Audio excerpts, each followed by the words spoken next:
sans enfant, son frère épousera sa veuve et suscitera une postérité à son frère. Or, il y avait parmi nous 7 frères.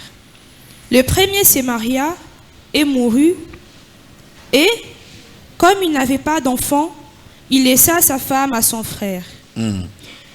Il en fut de même du second, puis du troisième jusqu'au 7e. Après eux tous, la femme mourut aussi. À la résurrection, duquel de 7 sera-t-elle donc la femme? Alléluia. Car tous l'ont eu. Amen. Amen. Est-ce que tu peux acclamer la parole de Dieu? Pour la deuxième fois, je demande encore tous ceux qui sont derrière d'avancer. Ne laissez pas des chaises vides. Aujourd'hui, je vais m'atteler beaucoup plus sur l'origine. L'origine de ta vie passée. Parce qu'aujourd'hui nous allons déraciner nos origines de la vie passée qui continue à nous submerger jusqu'aujourd'hui. Amen. Amen. Nos origines. Le verset qu'on vient de nous lire, ce sont les disciples. Les disciples se sont approchés auprès de Jésus-Christ. Ils commencent à lui poser la question. Moïse nous a dit, si quelqu'un meurt sans enfant, son frère épousera sa veuve et suscitera une postérité à son frère. Or, il y avait parmi nous 7 frères. Le premier se maria et mourit. Et comme il n'avait pas d'enfant, il laissa sa femme à son frère. Il en fit de même du second, puis du troisième jusqu'au 7e. Tous sont morts. Après eux tous, la femme mourit aussi. Maintenant la question, à la résurrection, la seule femme ici qui a épousé cet homme, cet frère, la femme sera à qui? Alléluia. Amen. La femme qui s'est remariée avec cet homme, tous sont morts. Maintenant à la résurrection, la femme sera à qui? Alors je n'ai pas besoin de donner la réponse. Je n'ai pas besoin aussi de vous donner la suite. Mais j'ai voulu introduire ce verset à cause de notre sous-point d'aujourd'hui. L'origine de ton histoire. Vous savez, si aujourd'hui on peut être submergé par nos problèmes, il faut savoir qu'il y a l'origine. Le début de notre problème. J'entre directement dans le verset. Et vous allez constater que ce verset est de même que c'est d'hier. On peut les comparer. Ça marche ensemble. D'ailleurs, les deux versets que je vais vous donner aujourd'hui font partir aussi de la matière d'hier. Jésus regarde les disciples qui lui posent la question. Dites-nous. Mais ces disciples, en posant la question, se reposaient sur quelque chose. Ils avaient l'origine. Le problème, c'est que si l'homme épouse la femme, pendant toute sa vie, s'ils n'ont pas eu d'enfant et que l'homme meurt, il faut que son frère, même sans, puisse l'épouser. Mais ce que moi j'ai constaté, c'est quoi? Le frère aîné a épousé sa femme. Ils n'ont pas eu d'enfant. Le frère est mort. Vous savez, la Bible, quand la Bible parle, souvent, vous allez comprendre, c'est comme si le frère a dit à son frère, tu vas prendre mon épouse.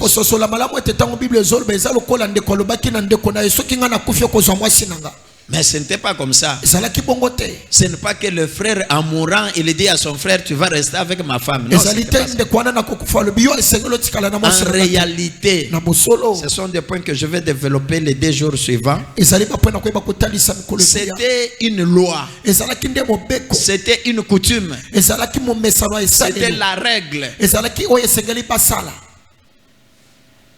C'est-à-dire quand le frère aîné est mort, la famille est restée, ils se sont concertés et ils ont dit, comme c'est des coutumes, si l'aîné meurt sans enfant, il faut que son frère puisse le remplacer. Et il donne la postérité à son frère qui est mort. Évidemment, ils ont fait comme ça. Le deuxième frère est arrivé. Il a pris la femme de son frère. Lui aussi, bien que la Bible ne détermine pas le temps, la Bible ne détermine pas les années. Mais la Bible dit aussi, le deuxième frère arrive, il se remarie avec la veuve, ils n'ont pas eu d'enfant. Ça c'est un problème. Et il meurt aussi. Suivez-moi bien s'il vous plaît. Et le troisième arrive aussi. C'était une famille de 7 garçons. Le troisième arrive. Il récupère la femme. Ils n'ont pas aussi d'enfants. Et il meurt. La Bible dit ils sont allés jusqu'au 7e le cadet. Ils n'ont pas eu d'enfants. Et le 7e est mort aussi. Et après un temps, la femme est décédée aussi. C'est de là maintenant que les disciples demandent à Jésus. Si nous sommes arrivés au 7e garçon ou bien au 7e homme, c'est parce que Moïse nous avait dit. Et nous avons suivi cette ligne de conduite. Et maintenant, les 7 hommes sont passés. Et la femme est morte aussi. Dites-nous, à la résurrection, la femme qui a partagé avec cet homme sera à qui? Ça sera pour le premier. Ça sera pour le troisième. Ça sera pour le 5e. Ou bien ça sera pour le cadet, le 7e. À la résurrection, la femme sera à côté de qui? Que Dieu vous bénisse. Amen. Est-ce qu'on est ensemble? C'est une situation. C'est aussi une histoire qui est aussi compliquée. Vous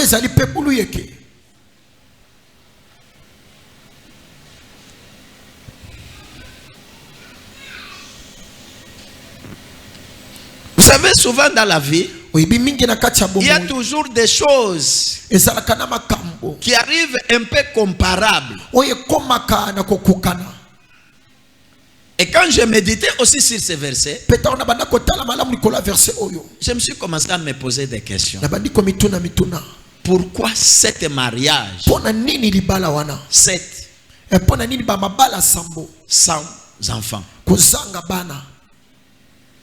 Pourquoi la succession de ces 7 hommes? On pouvait arriver au deuxième, troisième, on dit non, ça ne marche pas, on laisse la femme libre. Mais pourquoi s'étaler jusqu'à 7? Il fallait qu'on puisse arriver à la fin. C'est-à-dire il y avait un problème. Si c'est aujourd'hui, qu'est-ce qu'on pouvait dire? Si c'est aujourd'hui, une seule femme épouse cet homme, qu'est-ce qu'on pouvait dire? Et dans tous ces 7-là, il n'y a pas d'enfant aussi. Est-ce quelque part on ne pouvait pas soupçonner la femme? C'était une femme qui tuait les hommes. Est-ce qu'on ne pouvait pas penser que peut-être ça pouvait être la sorcellerie?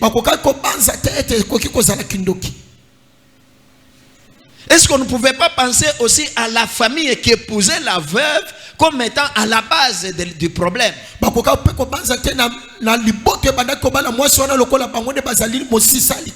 Alléluia. Amen. Est-ce qu'on est ensemble?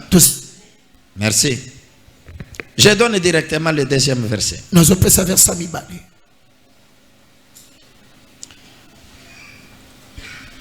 J'ai dit comme hier, la lecture est longue, mais nous allons prendre quelques versets.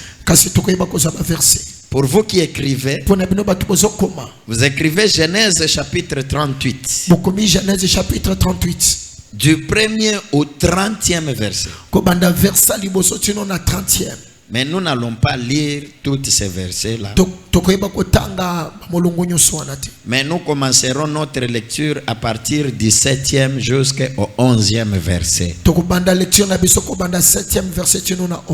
Donc Genèse 38, 17 au 11e verset. Au 11e verset. Genèse chapitre 38, 17e verset au 11e du nom de Jésus-Christ. Amen. Premier-né de Juda, était méchant aux yeux de l'Éternel. Et l'Éternel les fit mourir. Alors Juda Est-ce que ma soeur, tu peux commencer à nous lire correctement ce qui est écrit, s'il vous plaît? Ne faites pas comme hier. C'est le verset 38. Oui, c'est le verset. Mais lisez ce que vous voyez. On continue.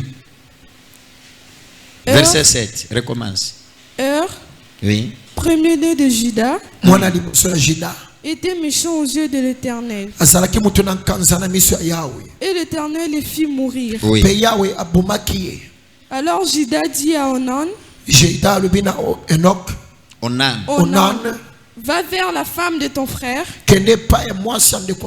prends-la comme beau-frère, et suscite une postérité à ton frère.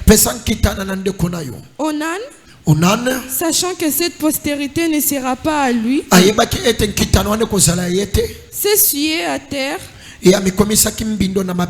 lorsqu'il allait vers la femme de son frère, afin de ne pas donner de postérité à son frère. Ce qu'il faisait de pluie à l'Éternel, qui le fit aussi mourir. Alors Juda dit à Tamar, sa belle-fille, demeure veuve dans la maison de ton père, jusqu'à ce que Sheila, mon fils, soit grand. Il parlait ainsi dans la crainte que Sheila ne meure comme ses frères. Tamar s'en alla et elle habita dans la maison de son père. Amen. Amen. Est-ce qu'on peut acclamer la parole de Dieu? Que Dieu vous bénisse. J'ai dit encore que Dieu vous bénisse. Suivez-moi, bien-aimé. Aujourd'hui, nous allons encore faire sortir quelque chose qui va nous aider dans la prière. Pour la deuxième fois ou la troisième fois, le deuxième verset confirme la même histoire.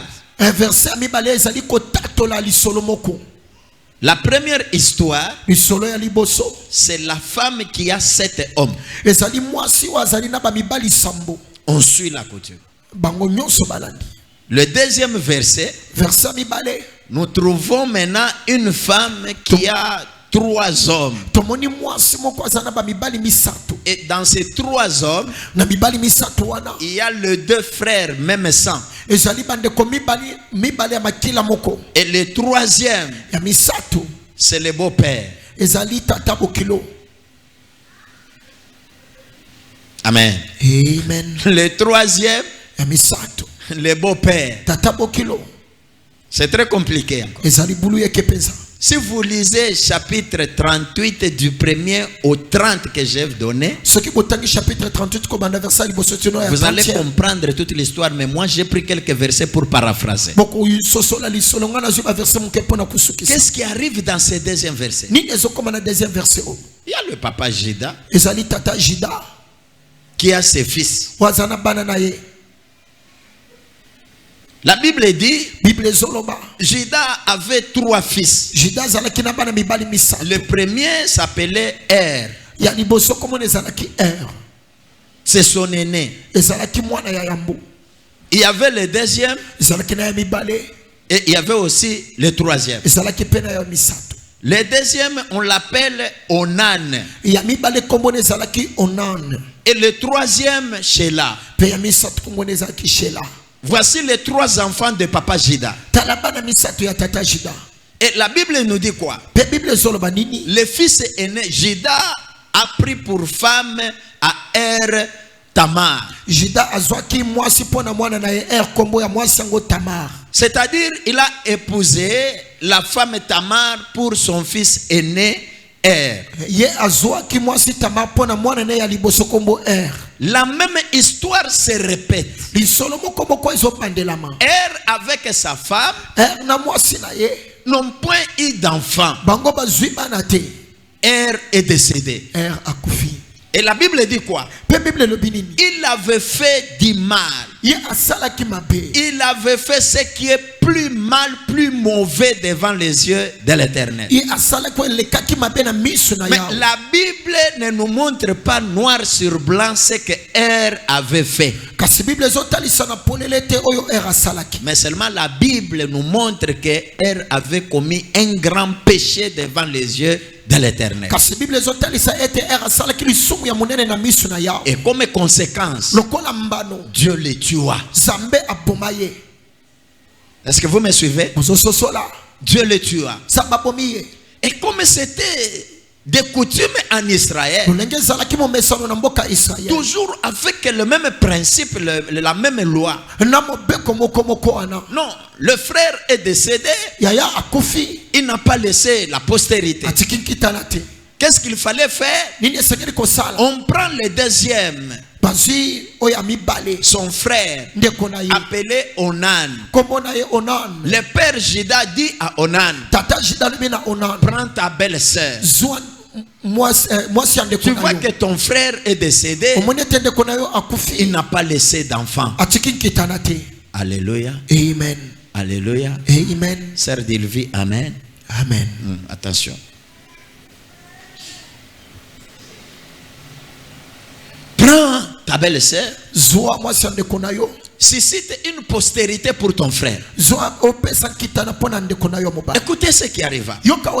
La Bible dit, Onan, sachant que les enfants qui naîtront ne seront plus ses enfants à lui, ça sera les enfants de son frère. Onan a commencé à s'essuyer par terre. C'est-à-dire au moment de donner la semence à la femme, lui jetait ça par terre. Il y a des petits enfants, je parle, je crois que les grandes personnes me suivent déjà. Amen. Amen. Onan a commencé à s'essuyer. À chaque fois qu'il s'approchait de Tamar, il s'essuyait. Notez bien. Il y a des choses que je vais vous révéler. Je ne sais pas jusqu'aujourd'hui, ton histoire passée te retienne toujours. Peut-être parce que tu n'arrives pas à comprendre et à discerner la source, l'origine de ton problème. Mais il faut qu'aujourd'hui le Saint-Esprit nous aide. Si ce message d'aujourd'hui ne te concerne pas, mais peut-être pour ton voisin ou bien pour ta voisine. Onan a commencé à s'essuyer. Et la Bible dit que ce n'était pas un seul jour, 2 ou 3. À chaque fois, parce qu'ils étaient déjà dans le mariage. Au lieu que l'homme donne la semence, il les jette par terre. Et comme conséquence, Dieu va s'irriter à cause de ses comportements. Il tua aussi Onan. Est-ce que vous me suivez?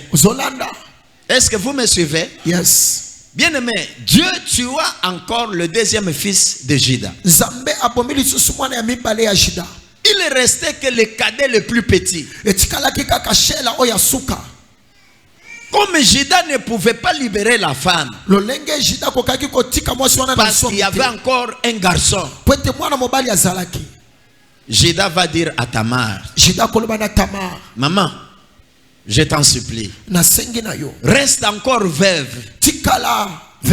Rentre dans la maison de ton père. Attends jusqu'à ce que Sheila le plus petit soit grand. Et je vais te la donner. Comme ça, il va susciter la postérité à ses frères. La Bible dit Tamar est rentrée dans la maison de son père. Elle s'habilla de ses habits de veuve. Amen. Amen. Amen. Amen. Suivez-moi encore. Qu'est-ce qui arriva? À un moment donné, Sheila le plus petit devient grand. Mais son père Juda avait peur d'appeler encore Tamar pour qu'ils soient ensemble avec Sheila. La Bible dit encore, Juda craignait que Sheila ne puisse pas aussi mourir. En tout cas, le message d'aujourd'hui, je ne sais pas où est-ce que Dieu veut nous amener.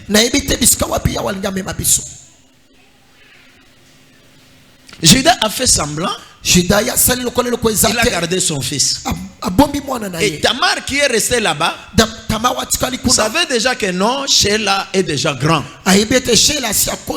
Je devrais avoir Sheila comme mari. Un jour, la femme de Juda mourit aussi. Regardez la coïncidence. Maman Bokilo a koufi. Juda est resté maintenant veuf. Avec son fils cadet. La Bible dit, un jour, après le deuil, Juda se leva. Il alla quelque part. C'était presque dans une même ville. Mais il y avait des villages. Mais à l'endroit où il est allé voir ces hommes qui faisaient paître son troupeau. Juda arrive. Comme il n'avait pas de femme, la Bible dit, en passant, il avait une femme. Peut-être je suis allé trop vite en besogne. Tamar reçoit les informations que ton beau-père est ici. Il vient d'arriver. Tamar dit c'est vrai. Elle dit oui. Tamar savait aussi que non, sa belle-mère était déjà décédée. Dès que Tamar a eu les informations, la Bible dit elle a enlevé les vêtements des veuves. Elle s'est habillée comme prostituée et elle a couvert son visage. C'était la manière des prostituées de porter les habits. Elle a couvert son visage. Elle a laissé seulement les yeux. Elle s'est assise au bord d'un chemin. Judas en passant, il jette un coup d'œil. Il voit quand même il y a une prostituée. Il s'approche. Alléluia. Amen. Vous savez déjà où est-ce que nous allons atterrir. Il parle avec Tamar, ne sachant pas que c'est Tamar. Pour Judas, c'était une prostituée. Mais Tamar savait que c'était son beau-père. L'homme s'approche. Il fait tout ce que l'homme pouvait faire. Il convainc Tamar. Ils sont partis. La même nuit. Bien-aimé, Tamar est devenue enceinte. Judas qui va là-bas, il n'avait rien comme argent dans la poche. Quand il s'est approché de Tamar, il dit à Tamar, je te payerai. C'est ce que moi je peux dire, la prostitution à dette.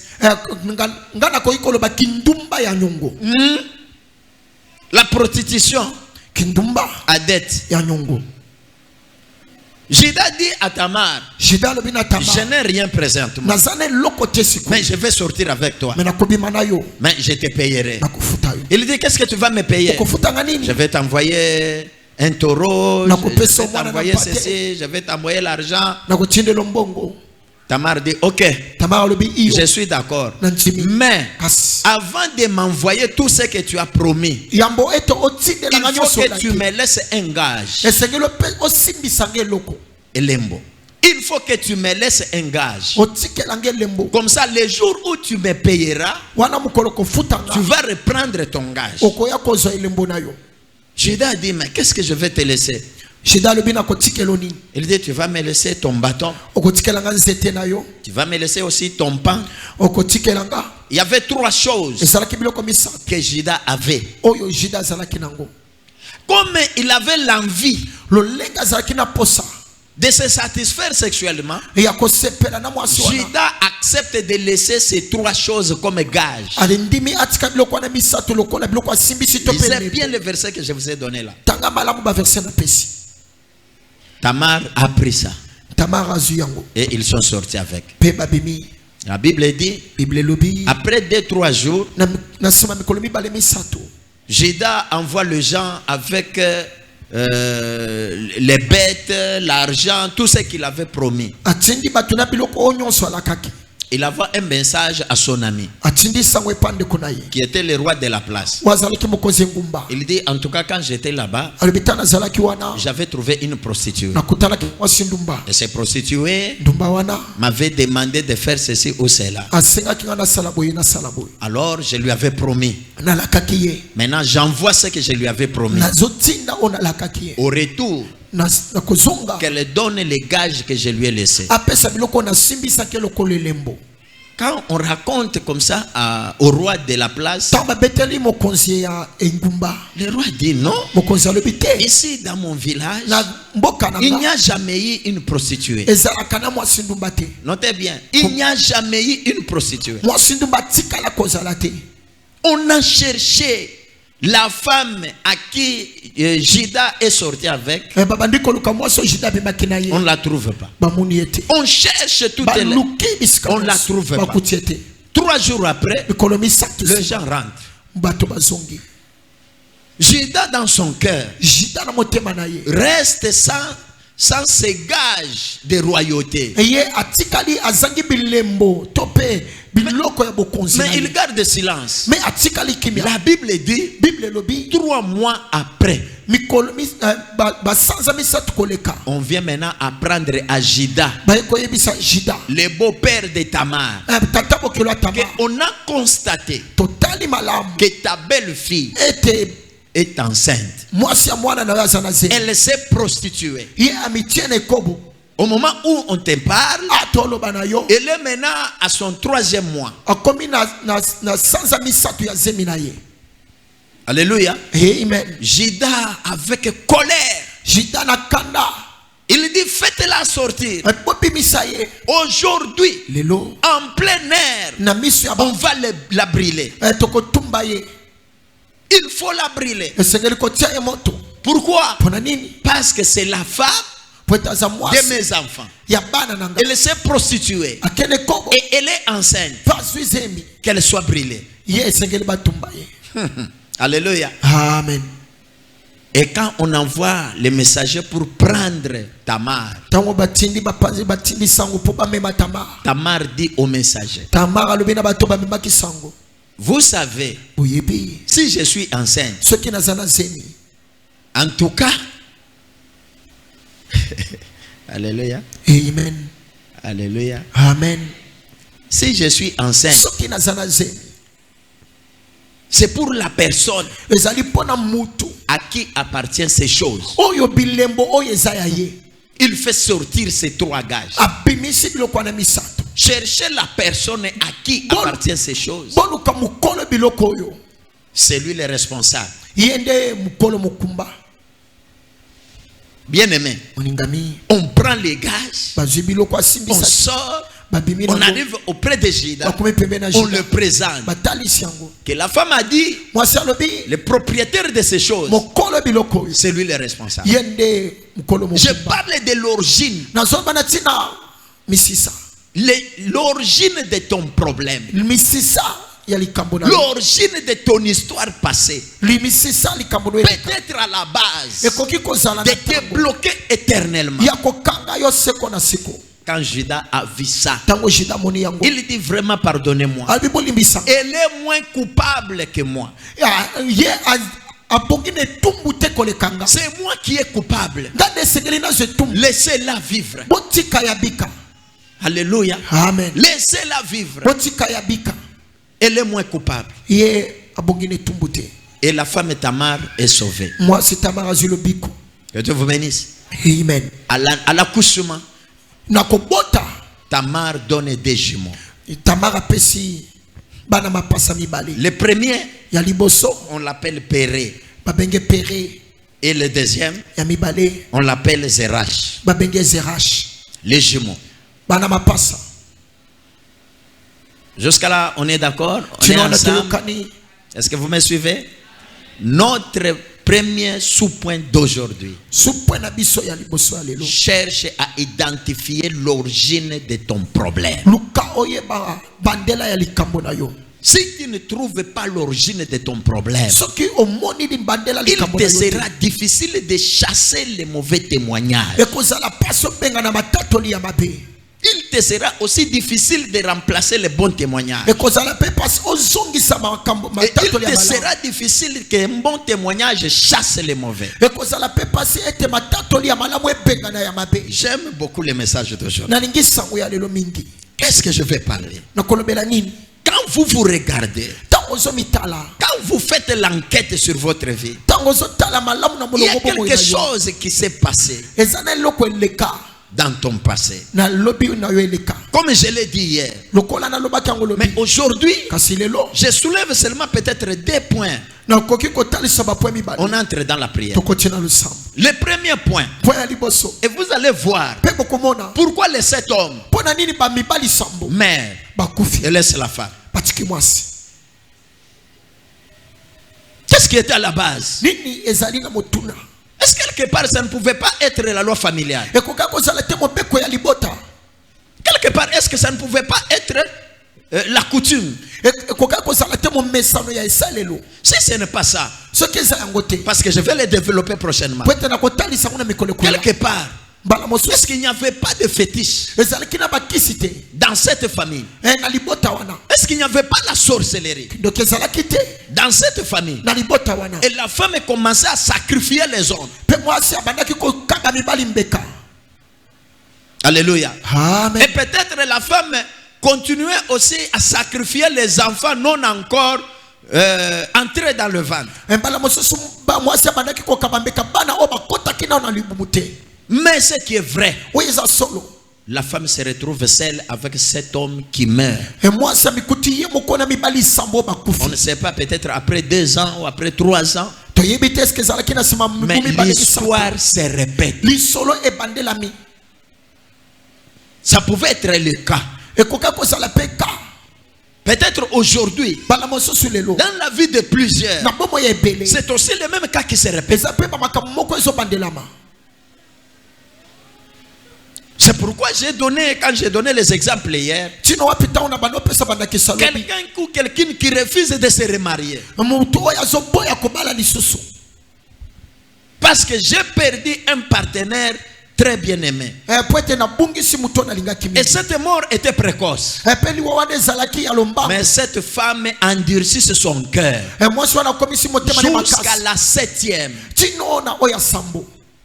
C'est drôle. Mais vous constatez dans vos vies, il y a des échecs qui se répètent plusieurs fois. Mais tu ne t'es jamais posé la question pourquoi je continue toujours à échouer. S'il y a des hommes qui arrivent et qui repartent, les mariages et les fiançailles ne viennent pas. Il peut y avoir quelque chose. Qu'est-ce qui est à la base? Est-ce que tu peux commencer à se poser beaucoup de questions? Ma soeur, tu vas commencer à me distraire parce qu'à chaque fois que je te vois dormir, je serai très distraite alors que je suis en train d'enseigner. Soit tu te lèves debout, tu rentres derrière. Amen. Amen. Vous savez, bien aimé, pour faire ces enseignements, on se prépare. On prie. C'est pour ta vie. Il peut y avoir seulement quelque chose qui bloque ta vie. Dès que tu découvres cette vérité, et que tu pries, tu es délivré. Mais le diable fait quoi? Même en plein culte, tu commences à dormir, ou bien tu commences à sortir et entrer, ou bien tu commences à suivre les mouvements des enfants. Et ce qui était important pour toi, ça passe. Évitez-nous ça. Que Dieu vous bénisse. Amen.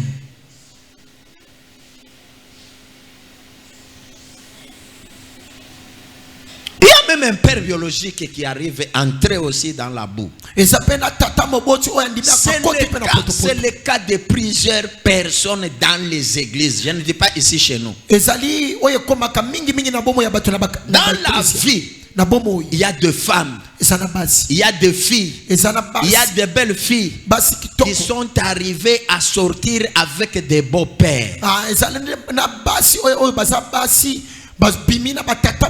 Il y a des filles, il y a des femmes qui sont arrivées à sortir avec des beaux garçons, des beaux frères, des beaux frères.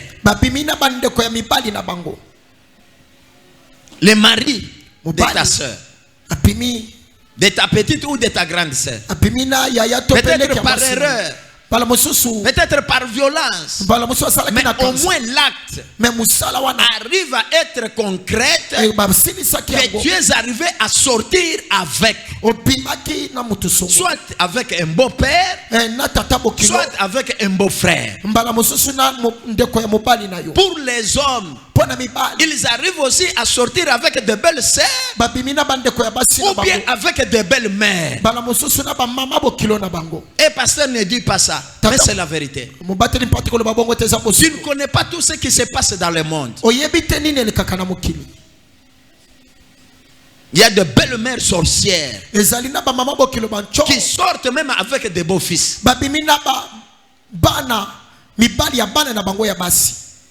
Est-ce que vous pouvez me donner un bon amen? Amen.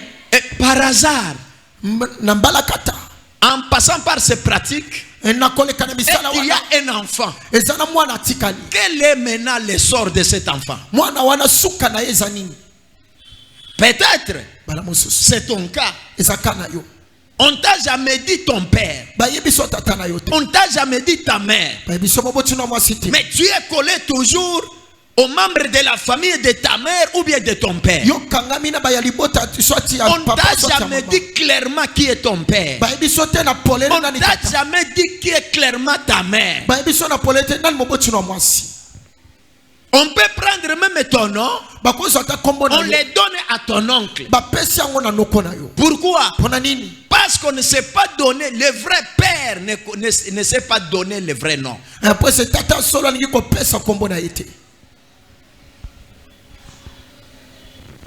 Est-ce qu'on est ensemble? Essaye un peu de vérifier les noms. Vérifie bien. Peut-être ça peut être ton cas. C'était la prostitution d'un père avec sa belle-fille. Et les jumeaux viennent. J'ai encore du travail parce que je dois chercher en profondeur la vie de Péré et de Zérak. Je dois encore fouiller pour voir quelle était leur vie.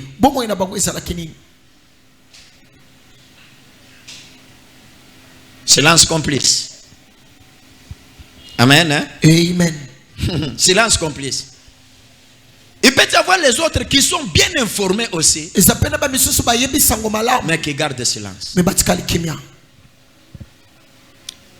À un moment donné, je ne sais pas quelle année j'ai donné l'enseignement sur la sorcellerie. J'avais donné cet exemple. Dans une famille où le grand frère a violé sa petite sœur. Ils ont eu l'enfant. Cet enfant existe jusqu'aujourd'hui. Ce jour-là, après la prédication, j'avais une prière avec toutes les mamans et les jeunes sœurs. Et quand j'avais prêché sur ces choses, j'ai vu la sœur pleurer amèrement. Comme on était de 9h jusqu'à X temps, j'avais laissé un temps pour que celui qui pouvait se retrouver dans les cas puisse se repentir. Je vois une fille qui s'approche. Elle pleure. Je dis, ma soeur, c'est quoi? Elle dit, je ne sais pas où commencer. Ce que tu as prêché aujourd'hui, je me retrouve bouleversé. Je le connaissais bien. Je connaissais aussi sa mère bien. Je connaissais aussi ses frères, ses sœurs bien. Elle me dit, tu vois l'enfant aussi que je connaissais aussi son enfant. Je dis oui. Je dis regarde-le bien. Je le regarde. Je dis je ne vois rien. dis si tu regardes le visage, la peau de cet enfant, c'est mon grand frère. Même père, même mère. Ça s'est passé comment? Il y avait un moment donné, sa mère a quitté le mariage. En fuyant son mari, il a pris cette fille, il est allé quelque part. Quand il est allé se réfugier, c'était son fils. Ils se sont retrouvés à trois. Le frère, la sœur et la maman. Et la maman sortait beaucoup, allait chercher, faire des commerces par-ci par-là. Chaque fois, elle laissait la fille avec son grand frère. Et c'est de là que tout est parti. Si au début ce n'était pas facile, mais petit à petit, c'était devenu officiel. Et en sortant, la fille est enceinte. Quand la maman arrive, elle découvre la situation. Elle dit si son papa connaissait l'histoire, on va me tuer. Qu'est-ce qu'on va faire? Qu'on cache l'histoire. Il dit à l'homme, même partout où tu passeras, que ce soit dans l'église, que ce soit où, n'ose pas parler de cette histoire. Il prend aussi la fille. Il tire les oreilles. Ma fille, si tu veux que la malédiction ne soit pas sur ta vie, les jours où j'apprendrai ça, ou bien la famille de ton père apprendra cette nouvelle, je vais enlever les habits et je vais te maudire.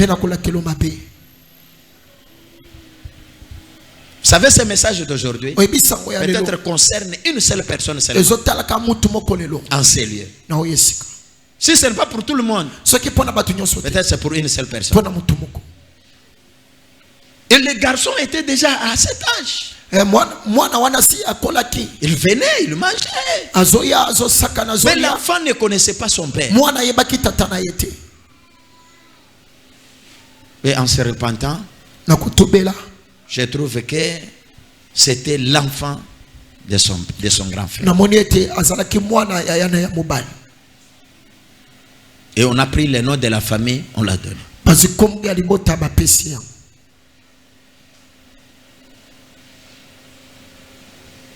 Je regarde le comportement et l'attitude de sa maman. C'était compliqué.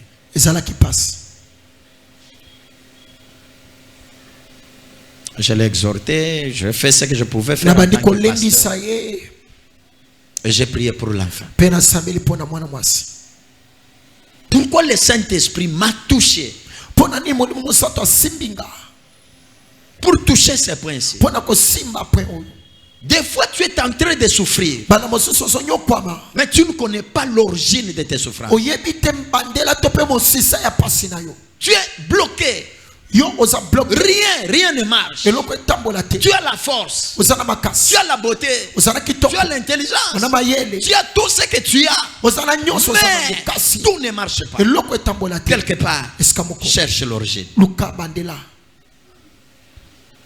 L'origine. Je ne suis pas venu te culpabiliser. Si tu ne découvres pas l'origine de tes problèmes et chercher à les combattre, tu resteras ainsi.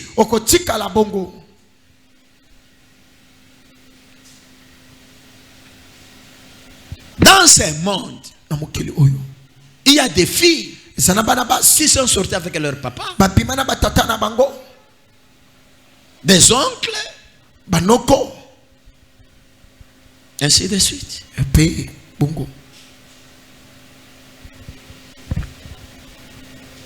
Donne-moi un bon amen. Amen. Est-ce que je peux avancer? Amen. Ça casse ou bien ça passe? Ça passe, hein? Soyez bénis. Dans le deuxième exemple, le verset que nous avons lu, où il y a aussi 3 personnes, je parle des 2. Et surtout le deuxième, Onan. Onan. Je ne peux pas parler plus sur son aîné parce que je ne sais pas ce qu'il avait fait. Mais un jour le Saint-Esprit nous enseignera. Mais je parle d'Onan. Onan. Parce que je m'imagine pourquoi Dieu est arrivé à tuer quelqu'un aussi qui est dans le mariage. Mais j'ai dit seulement, si ce n'est pas le même péché que son frère a été tué, ça pouvait être aussi un autre péché. Mais moi, j'essaie un peu d'analyser que ça pouvait être le même péché. C'est-à-dire quoi? Peut-être le nez R s'essuyait aussi. Pourquoi? Dieu n'aime pas la perte. Dieu n'aime pas la perte. Je ne sais pas entrer en profondeur. Il y a des enfants. Dieu n'aime pas la perte. Quand Dieu a constaté que peut-être c'était l'habitude de il l'a tué. Son frère arrive, il emboîte aussi les pas. Il tombe dans le même piège. Et Dieu le tue aussi. Parce que qu'est-ce que je vais dire? Je vais parler de la masturbation. Permettez-moi que les enfants soient là ou que ce soit. C'est un enseignement profond qui nous amène à la délivrance. Que Dieu vous bénisse. Amen. La masturbation, c'est un péché. Et Dieu a tué quelqu'un dans la Bible. Je n'ai pas ramassé des exemples par-ci par-là. On nous a lu. Et vous avez vu comment Dieu a tué Onan. Parce qu'il s'essuyait.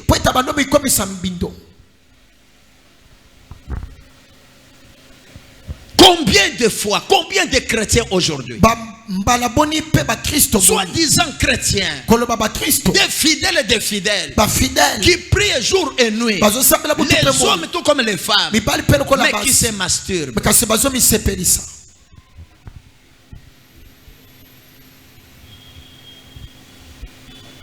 Est-ce que vous savez que c'est un péché? Je ne vous autorise pas, mais je dis mieux vaut peut-être se prostituer que commencer à se masturber. Mais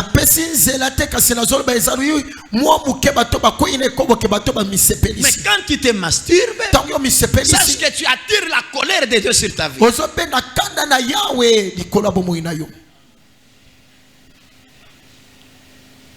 Et vous constatez les choses qui ne vont pas. Même dans le mariage.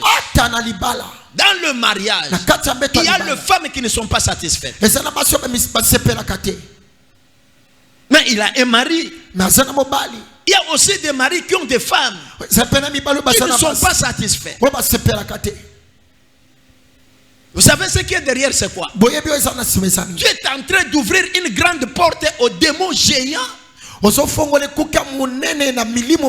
appelle femme et mari de nuit. C'est pourquoi je parle de la source de tes problèmes. Aujourd'hui, il y a des démons géants qui ne te laissent pas. Moi, je suis en Christ. Moi, je suis en Christ. Je suis une nouvelle créature. Tu as déjà vu où une nouvelle créature qui est en train de se masturber?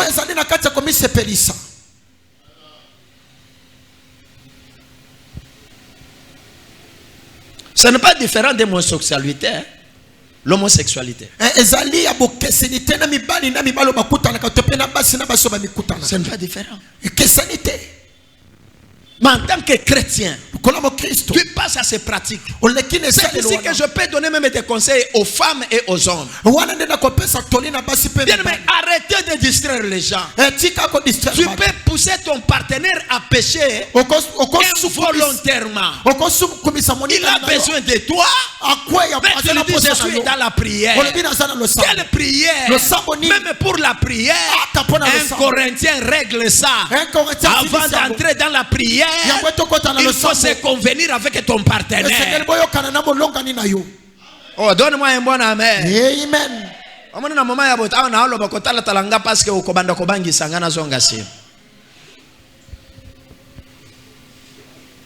Vous savez bien aimé, chaque fois dans le mariage, dès que ton partenaire te sollicite, je suis malade, je ne me sens pas bien, j'ai beaucoup travaillé, tu es en train de lui pousser à pécher volontairement.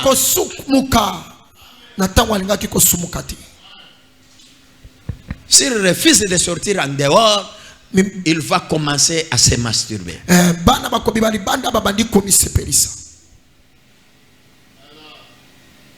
Il y a des responsables. Même des jeunes filles qui ne sont pas même dans le mariage aussi. Même les jeunes garçons qui ne sont pas dans le mariage les font aussi. Excusez-moi, je ne dis pas, je ne confirme pas que tous ceux qui prennent beaucoup de temps dans la douche et tout ça sont les pratiquants. Non. Parce que les gens peuvent interpréter mal. Mais ça fait partie aussi de quelques signes. Voyez quelqu'un dans la douche, fait 2 heures du temps. Mais pour se maquiller, c'est 3 minutes. Mais qu'est-ce qu'il fait pendant 2 heures du temps dans la douche?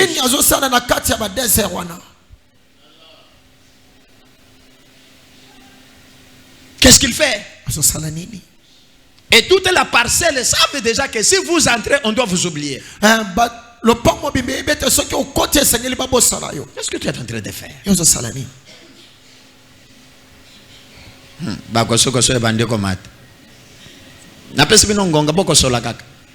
savez, il y a des choses, ça c'est biblique, je vous enseigne, ce n'est pas moi qui ai écrit ça. Mais la vie de plusieurs est bloquée à partir de ces pratiques.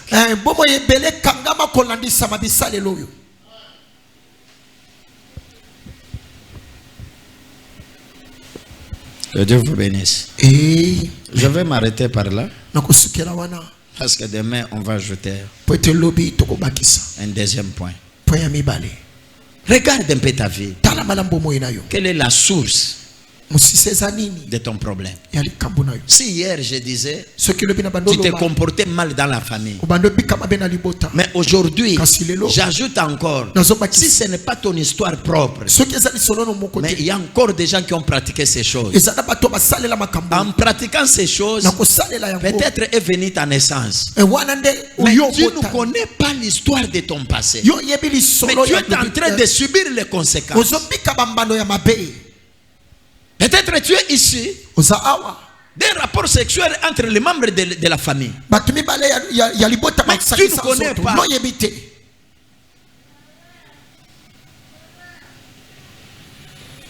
Quand on fait les cures d'âme, quelqu'un qui arrive, c'est un homme ou bien une femme pour se marier. Non, je ne trouve pas les maris, je ne trouve pas la femme.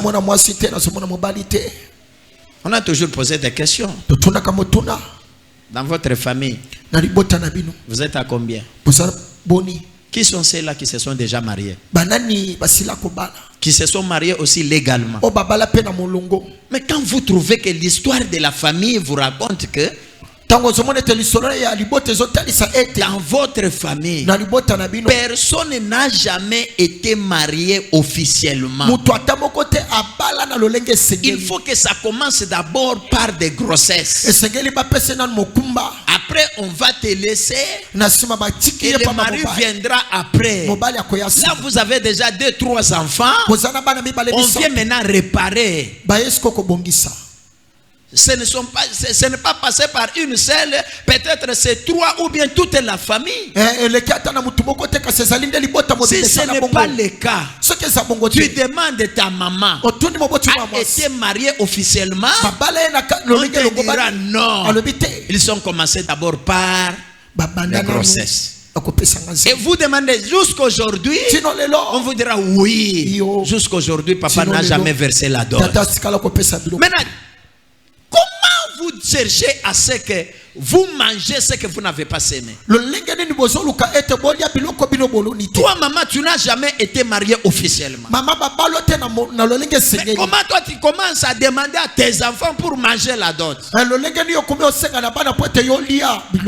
Tu peux moissonner ce que tu as semé? Est-ce que ce n'est pas un lien? Pour t'épouser, il faut aller, il faut vraiment te donner corps, âme et esprit. Il faut faire tout ce que tu es qui est à ta disposition. Et des fois, ça paraît comme si tu es en train de forcer l'homme. Il y avait un couple comme ça. Au moment où entre eux il y avait des bruits, il y avait des problèmes. Et là nous avons reçu maintenant de vraies informations. L'homme commence à dire à la femme, est-ce que je t'avais épousé par ma volonté? C'est toi-même, non? Tu avais fait tout. C'est toi qui donnais l'argent pour que je t'épouse. Qu'est-ce que moi j'avais fait? La femme de son côté, dit toi tu es une femme. Dans cette maison, qu'est-ce qui t'appartient? Tout m'appartient. Tu es fainéant. Ces injures-là se passent à l'extérieur. À l'extérieur. Ce n'est pas dans la maison. Il se commence à s'échanger des paroles. C'est là nous avons su. Donc la femme avait fait tout pour épouser l'homme. Comme c'est elle qui travaillait, elle mettait tous les moyens à la disposition de l'homme. Viens sortir chez nous. Viens me marier. L'essentiel, qu'on soit dans notre maison. C'est bien. C'est une bonne volonté. C'est bien. Ça peut se faire. Mais il y a des ingrats. Il y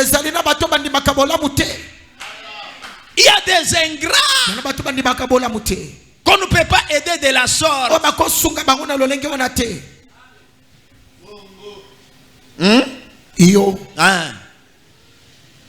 La calme. Oh pasteur,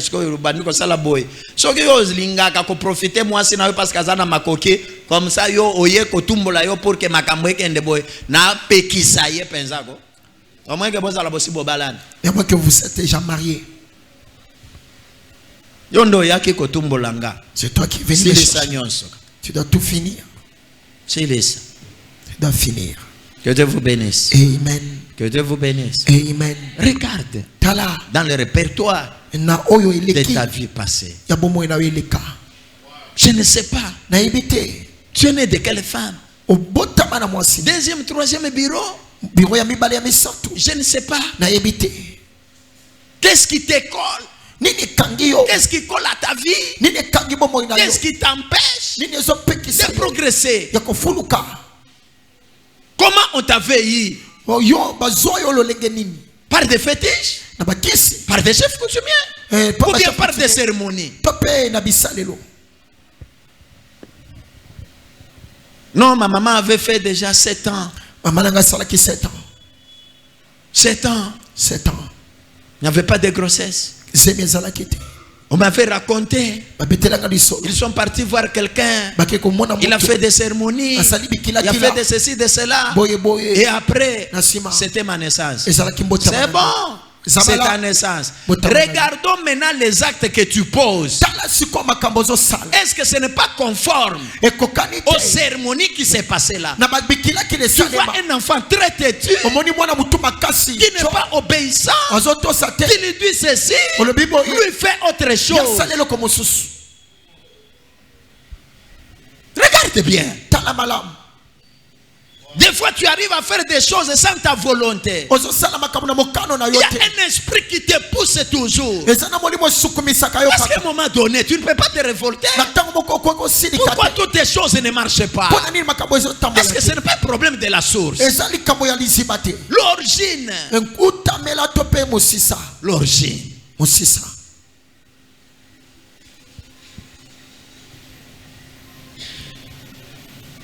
Levez-vous, nous allons prier. Je vois un silence complice. Je demande pardon si je vous ai outragé. Excusez-moi, mais j'ai dit la vérité. Aujourd'hui dans la prière, cherche l'origine de ta vie. Entre en profondeur. Tu dis à Dieu, je ne sais pas ma source. Peut-être la source est mauvaise. Peut-être la source est ta mère. Mais aujourd'hui, je veux que tu changes ma source, Seigneur. Si je suis né à travers la prostitution, ce n'était pas moi seul qui est allé chercher, qui est allé pratiquer la prostitution. C'était mes parents, c'était mes ancêtres, mais ce n'était pas moi. Mais aujourd'hui, je viens devant toi réclamer ma délivrance. Je viens réclamer ma délivrance. Et pitié de moi, Seigneur. Délivre-moi. Vous savez tout ce que nous sommes en train de faire aujourd'hui. Quand tu fais des choses forcément sans votre volonté, tu as essayé un peu de prier mais ça ne marche pas. Sache qu'il y a un esprit derrière. Il y a un esprit. Tu as pris combien de décisions dans ta vie, mais tu n'arrives jamais au bout. Tu commences aujourd'hui, des jours tu te retournes. Il y a un esprit. J'aimerais que ce soir tu entres dans la prière, tu commences à nettoyer, tu commences à nettoyer. Oh Dieu, aie pitié de moi. Ma source est ta mère, ma source est ta mère. Et s'il vous plaît, ma source est ta mère. Assainis, assainis ma source, assainis ma source. Plusieurs d'entre nous sont malades mais ne savent pas l'origine de leur maladie. Ne savent pas l'origine de leur maladie. Est-ce que tu peux entrer dans la prière? Est-ce